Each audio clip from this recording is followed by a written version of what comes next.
Ladies and gentlemen, welcome to the bullpen.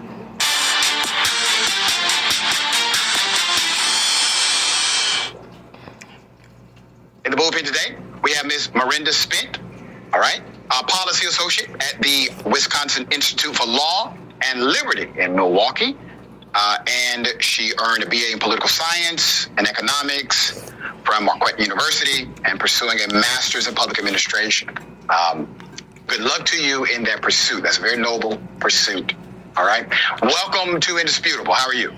I'm good. Thank you so much for having me on. How are you? Doing quite well. We're going to chop it up about Donald Trump, his previous past performances, especially that on CNN, and how this translates to either A, policy, or B, popularity within the Republican Party. I don't want to presume what you know, believe about Trump and his current chances. So if you would opine, I would then respond. Mm-hmm.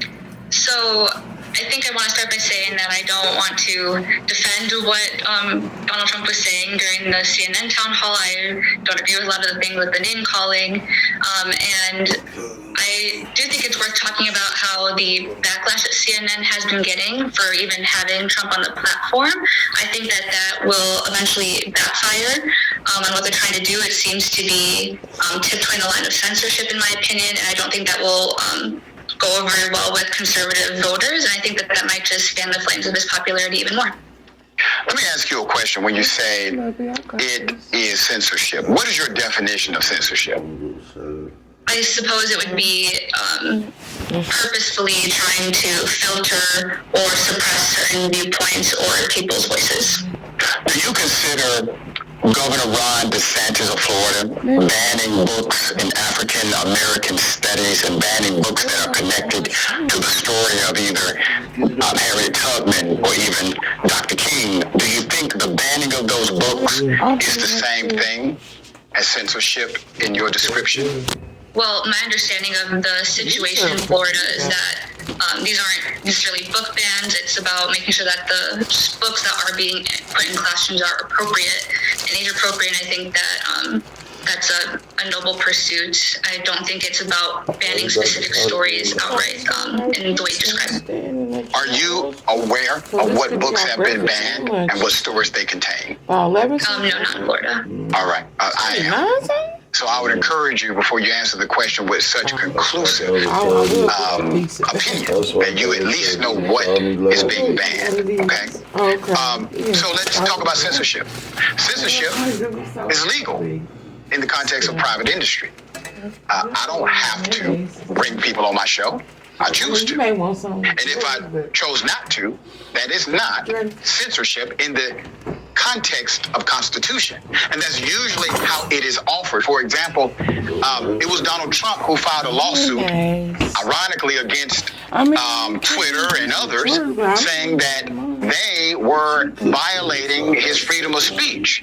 Well, the Constitution is clear. Censorship is only even permissible as it relates to government silencing an opponent per se, right? So if you have a political opinion that's contrary to what the government believes, the government cannot penalize you. Is my reading of the Constitution and the word censorship incorrect there? No, you're absolutely right. And I suppose when I say censorship, it says that doesn't mean that they're not allowed to do that. They're obviously a private company. I'm not saying that they shouldn't do that. If CNN were to send it in the future, they don't want to give Trump a live audience, or they want to provide longer time so that they can fact check him more often. They're absolutely in the right to do that. My point is to say that by doing that, I think they're fanning the flames of the distrust that conservatives and the American public in general has of the media.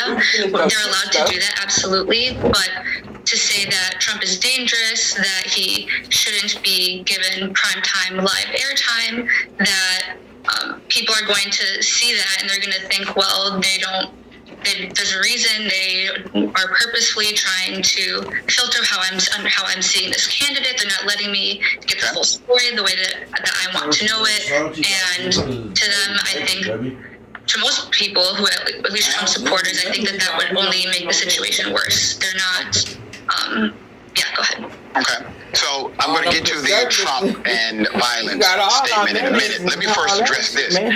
So you clearly understand what government censorship is, and it's antithetical to the Constitution. It's against the law. Right? Constitution says it's a no-no. Just because a person or maybe even a company or CEO, they offer something that's in disagreement to the government cannot then retaliate to punish that individual. Am I correct so far, Ms. Spence?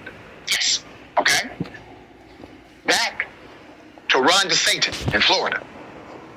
He decides, because Disney said something, the CEO of Disney said something he didn't like, he decides to launch a legislative campaign in order to pass a law to create a tax burden for Disney that Disney did not have before the statement was made.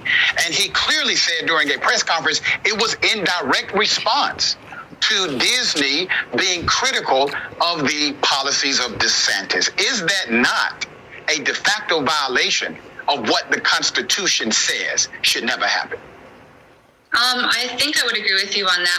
I don't agree with Ron DeSantis' actions against Disney. Obviously, they're a private company, allowed to do those things, and he retaliated because of what they said they believe. So, yeah, you're right on that front. All right, let's go to Trump, and I appreciate the concession there. Let's go to Trump and the idea of him not being violent. So I get your context. I understand. You're basically saying, listen, all of the rhetoric about Donald Trump and him being dangerous is probably going to end up being more problematic than anything else. And let me submit this to you. It was CNN who said Donald Trump lied about the election. It was CNN who said Donald Trump caused the insurrection. It was CNN who conclusively said Donald Trump was a tyrant, bad for the country. Fox News said it too. They just said it to each other. They just lied to the audience, all right? So if you have offered this to your audience, you're CNN, if you've told your audience for years, Donald Trump is bad for America, Donald Trump tried to create an insurrection or did create an insurrection to overturn the government, he's violent, he's dangerous, etc. If you've gone on record and said that, do you not find it somewhat, at least, I don't know, disrespectful to the audience to then invite the same man after he gets convicted of sexual assault to your show? You don't think that's irresponsible? You don't understand why people would have an issue with that? Well, I understand why people would have an issue with it, but to say that it's irresponsible, I don't think that's true. I think that media has a responsibility to make sure that people have all the information in front of them. They're telling you that Trump is violent, that he's dangerous, he's a threat to democracy. So then show us, put him on a stage, which is what they did, and ask him all the questions where he gave those answers. And that's exactly what I think they did a good job of, asking him questions where they made him look like that. So they're giving him the truth. The commentator, she tried, but the format was wrong, in my opinion. I bring people all the time on my show that have different political opinions, like yourself. You and I are not perfectly aligned. Is that the one ideologically, and we don't have to be, all right? It's not a requirement to have that conversation. But if I really believe that you were a tyrant and you were going to overthrow the government, you have the power to do so, and I've said this for years, and you just got convicted of sexually abusing a human being, a woman, just got convicted by a jury of this, I'm not platforming you. And if for some reason I ever do platform you, I'm doing it to deal with you. I'm not doing it to give you an interview. I'm doing it so you can be dealt with. That would be the difference. And I think that's what people expected, especially given the buildup of CNN against Trump tactics for so many years. Do you understand that point? I do. I suppose it's just that, he's a presidential candidate. This was meant to be a town hall that was him speaking directly to the voters. I do think that Caitlin Collins, I believe her name, she did a great job, I think. She did. Well, trying to fact check him as much as she could, asking him questions. But he lies too much. No, too much. I agree. Okay, all right. Yeah, but again, I think that people have the right to be upset if that's how they feel. I do think it's interesting that CNN invited him on, but again, I think that's journalism integrity. He's the former president. He's a current presidential candidate, and I think it's media's job to make sure that people are getting information. All right. Well, listen, I believe CNN did for ratings and nothing more. All right. I appreciate you being on the show. I hope you come back. Good luck to you in your master's studies, okay? Thank you so much. Thank you for having me on. Absolutely.